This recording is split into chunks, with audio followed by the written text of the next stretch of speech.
நம்ம அந்த டாபிக்குள்ள போனோம். விலகி வரணும்.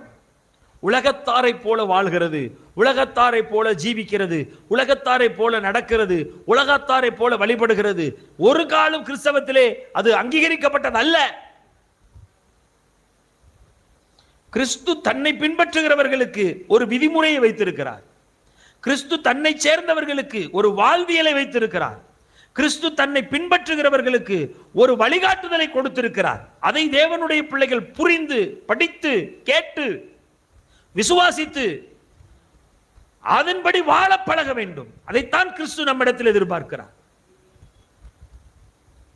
நான் எப்படி நடப்பேன், எப்படி உடுத்துவேன், எப்படியும் பேசுவேன், எப்படியும் வாழுவேன், எப்படியும் திம்பேன், ஆனா நான் கிறிஸ்தவன், நீ நம்பணும் அப்படின்னு சொல்லுகிறது அல்ல கிறிஸ்தவம்.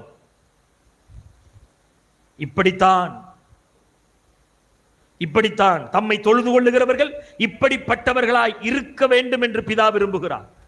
தொழுது கொள்கிறவன் எப்படி வேண்டுமானாலும் இருக்கலாம் என்பது உலக வழக்கம். அவன் குடிக்கலாம், வெறிக்கலாம், பகடை உருட்டலாம், சீட்டு கட்டுகள் ஆடலாம், போதை பழக்க வழக்கங்களுக்கு அடிமையா இருக்கலாம். சாமி என்னை காப்பாத்துன்னு சொன்னால் காப்பாற்றி விடுவார் என்று நம்பக்கூடாது. தம்மை தொழுது கொள்ளுகிறவர்கள் இப்படிப்பட்டவர்களாய் இருக்க வேண்டும் என்று பிதா விரும்புகிறார். நீ அவரை தொழுது கொள்கிறாய் என்றால் நீ ஆண் பரிசுத்தர் ஆகையால் நீங்களும் உங்கள் நடக்கைகள் எல்லாவற்றிலும் பரிசுத்தராய் இருங்கள் என்று சொல்லுகிறார். அப்ப நம்ம யாரா மாறணுமா? பரிசுத்தராய் மாறணும். அதை தேவன் நம்மிடத்தில் எதிர்பார்க்கிறார்.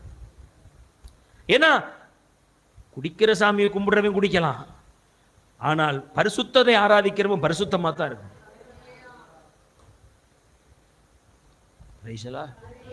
அல்லேலூயா. உன் தெய்வம் அதற்கு சப்போர்ட் பண்றவர் அல்ல.